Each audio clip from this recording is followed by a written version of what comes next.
Hello everyone, this is Baduk, and I'm here bringing back my Must Know Joseki series. And I want to start with a Joseki that I think is related to my previous video or previous lecture about the opening strategy, which is the opposing 3-4 point, as we see here. One of the things that I tried to emphasize in that video was that if your opponent approached low, you want to take the opposite corner, because I feel like that gives you a nice position to work with. And most of the time, if not all the time, honestly, your opponent is going to be pressing you down here. And this is the Joseki that I want to discuss. So the main line of this Joseki that I suggested in the previous video was just to push one time and then do this jump. But there is a lot of aji with this push and cut here that you have to know about and think about when playing this Joseki.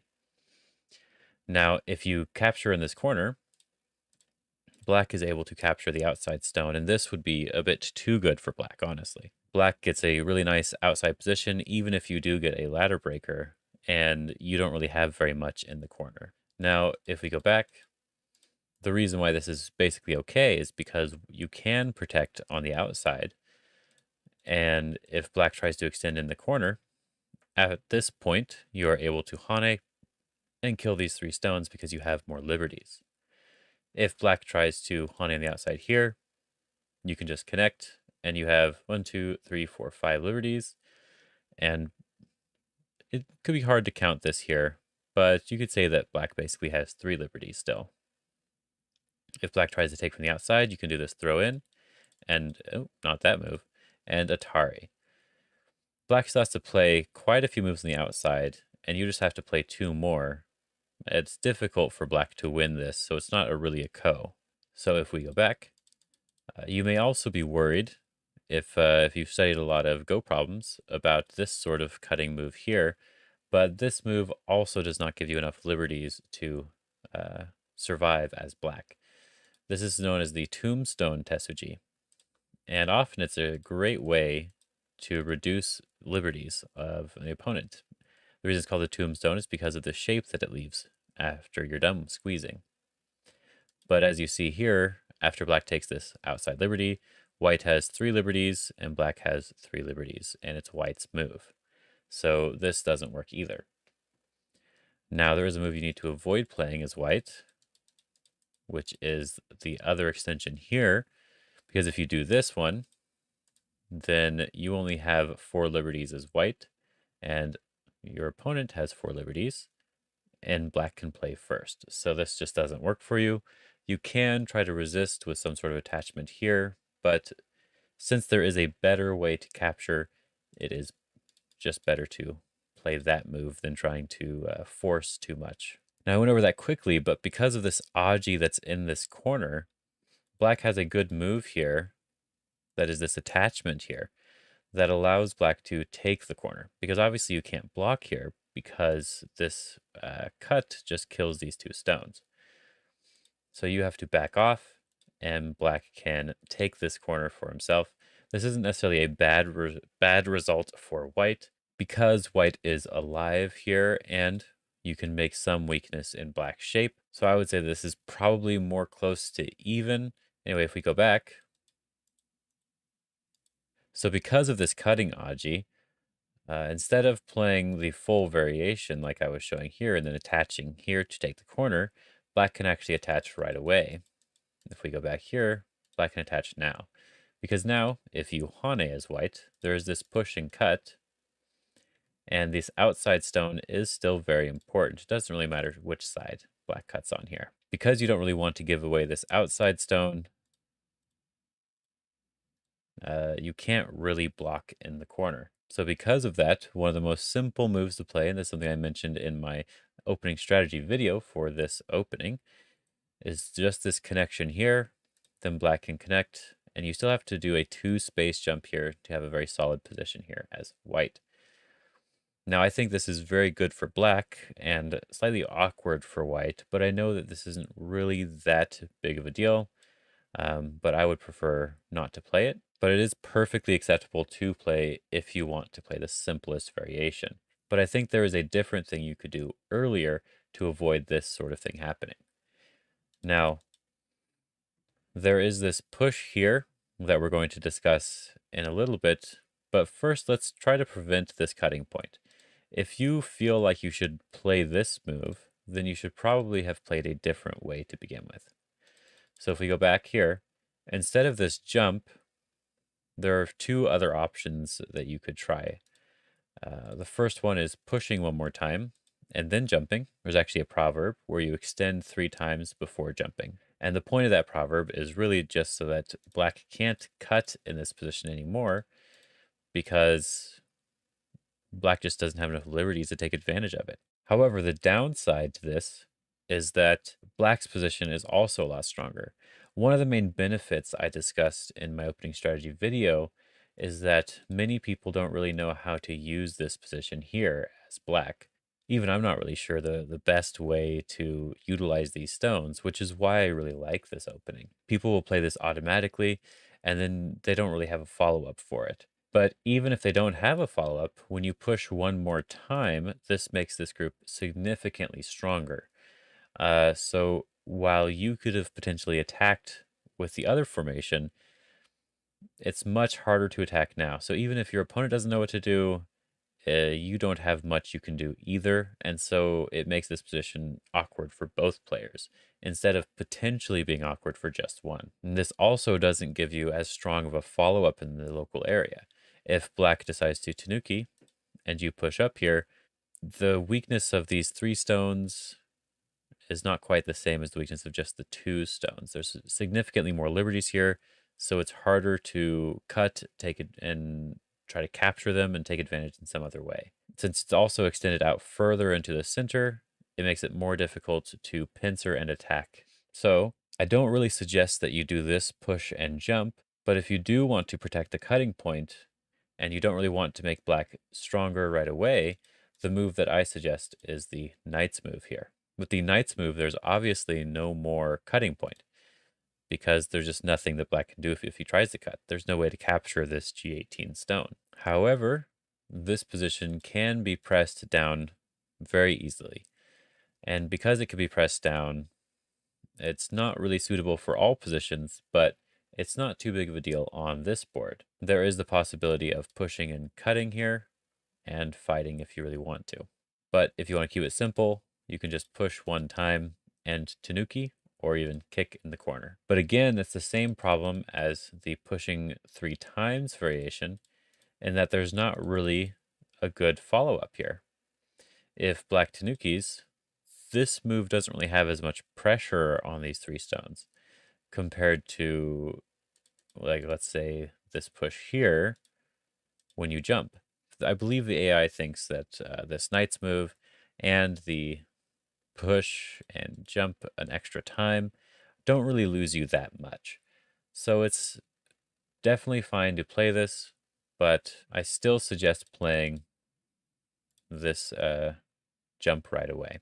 However, I do think these variations are better than just connecting here solidly and making this 2-space jump. So if you are worried about this cutting point, you definitely need to play the other moves and not this way, in my opinion. So before we get into all the variations involving this push here, let's talk about some other moves that I think black should play locally. So the best move I think that black has here is actually just this plain push on top. Now, because of the push and cut Aji, white can't really fight back too hard, but it's not too big of a deal for white, honestly. All this is doing is making strength for black. So white can just extend. If black pushes again, there is a possibility for this Hane. But again, this push and cut makes it a little bit awkward. Black should be able to either settle in the corner or get some really nice strength on this side and is able to attack this J16 stone. Like if we Atari here and come out, this turn already sort of makes these stones alive, and it's fairly well connected to Q16 already. If white defends in the corner, which would give white the most I shape, black can come out and attack and build points. This is entirely possible if this is the type of game you want to play, but it is very complicated. So because of this, Aji, again, it's often best to just extend.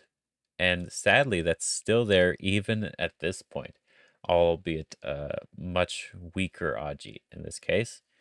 So you can Hane here now, but just extending again is perfectly fine.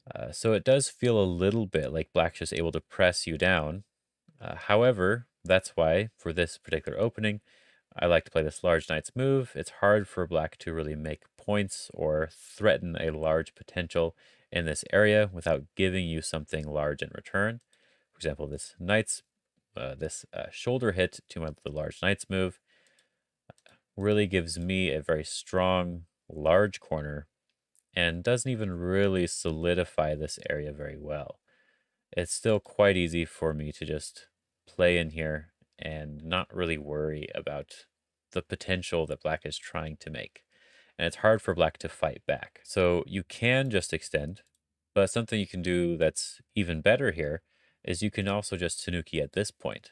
Because there's a cool little technique that I learned from AI, is that this double hane here is actually not that big of a deal when you have these two stones and this hane. Because you can tenuki again, first of all.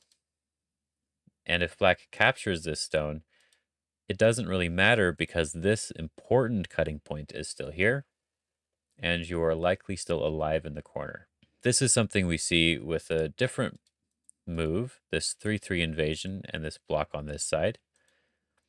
We used to always play a move like this, but now AI introduced this move, which allows us to undercut the area that Black is building, and then this bump and hane, which is the same situation as over here, except without this extension in the corner, this extra third stone here.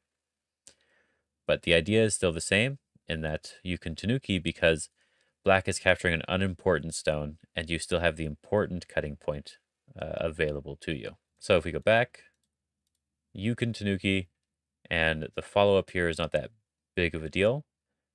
So what Black will often want to do is this attachment first. You don't really want to protect on this side because it actually is less eye shape than protecting in the corner. Of course, you don't really want to hane here because there is this really bad cutting aji. So you want to just protect the corner here. You have better eye shape in this case. And then Black can do this double hane. And here, instead of responding to this, you can take the bigger area, which is just the corner. But the benefit here is that you were able to take this approach move or even 3-3 point, and Black didn't really gain that much from harassing this group. So now we have a basic idea of how to respond if Black pushes here. So now we can go back to the more complicated, but in my opinion, very superior results for White, which is if Black attaches in the corner right away. Now there is all that cutting aji, which makes it feel like this was a good move. I know we used to believe that this was really good, but AI did introduce the push and push what we would consider vulgar moves, but it's actually sort of hard to deal with.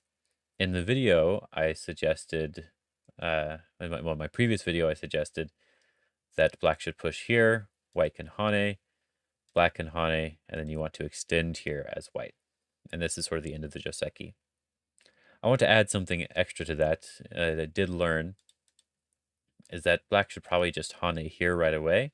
And it's because you're going to want that exchange anyway as Black. There's no point in leaving it for later, but you still do want to get this hane here at g18. And White still does want to play here to have a very solid position. So what about if Black plays some different moves, right? So one of the things you could be worried about here is if Black does this block. But you have a very simple way to respond, which is just to capture the stone. Of course, if Black connects here and you capture, this is a really good position for White because Black is sort of lacking in a base. It's not really that strong of a position for him. And you have a really nice corner and are out into the center. One of the resistances that actually got me during my CGA game is Black extending here, And I did the first part right in that you are supposed to capture this stone. But when black pushes here, I felt a little bit awkward. I felt like maybe I did something wrong. But there is a very important move to remember here, in that you want to play E18 to prevent this connection underneath. Black still needs to come down here to prevent you from connecting up. Otherwise, that would give this, that would be a very good position for white. And then you can just capture this stone here. So that was something I fell for in one of my own games. I ended up losing the game because of this bad Joseki. So I understand not wanting to play some more complicated stuff like this. But what black should still do is push through here. And then white can capture this stone. Black can still do this Hane, could even Hane one more time. And then take this G18 move to have a nice solid position. And the punishment here for black for playing a slightly bad order is that you no longer have to play this move here as white. You can play this move because it gives you a very solid position, but as you can see, you're already alive in the corner. So it's not too big of a deal to allow black to get this Atari because there's still a cutting point and black will have to fix. So this Atari is Gote for black to take. So you can actually just tenuki now or extend. So now let's go back again. So of course, this is just the right timing for this move for black, allowing white to Hane here, black to Hane, or as I showed before, this Hane into the tiger's mouth, and white to extend. There's one other move that you could be wondering about, and that would be if black decides to block here, you can just connect here because now black needs to play two different moves in order to get a good result in this position. And that is this connection here to prevent this cut and the extension Hane, whatever you want to play on this side. So if black plays something over here, you can just cut right away, and this is a really good position for you. It's really hard for black to fight back. And if black protects this cutting point, then you connecting up under here makes it so that only black has really played a very, very bad exchange, which is this C17 stone. It's a pretty useless stone, and this push isn't necessarily even a good move for black as well.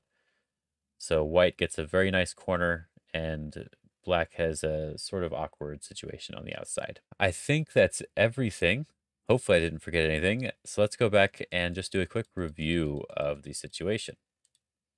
So after pushing down here, you want to extend at least one time and then decide at this point if you want to have this cutting point or if you don't. If you don't want to have this cutting point here from this jump, then you want to play the knight's move. This is the more calm and solid move to play. And if you want a better follow-up, you want to play this jumping move. The best local move, in my opinion, as black is to push here. But if black pushes here, you only need to extend one time. And if black pushes again, you can tenuki, because this double Hane here and this Joseki variation, this Joseki-ish variation, is not that big of a deal for white. And you can still get some points, and black has sort of an awkward shape here on the outside. But this isn't necessarily bad for black. Then, if black doesn't want to play in my opinion, the best variation, they can attach in the corner. If they attach in the corner, you can push and push through here, get this Hane, and extend. And you should have a very good position as white, even though it feels like it's pressed down a little bit. I believe the AI actually gives like 60 or something percent to white here. All right, so that is it. I hope you enjoyed this video. If you did enjoy this video, press the like button for sure and leave some comments down below letting me know what you liked about it.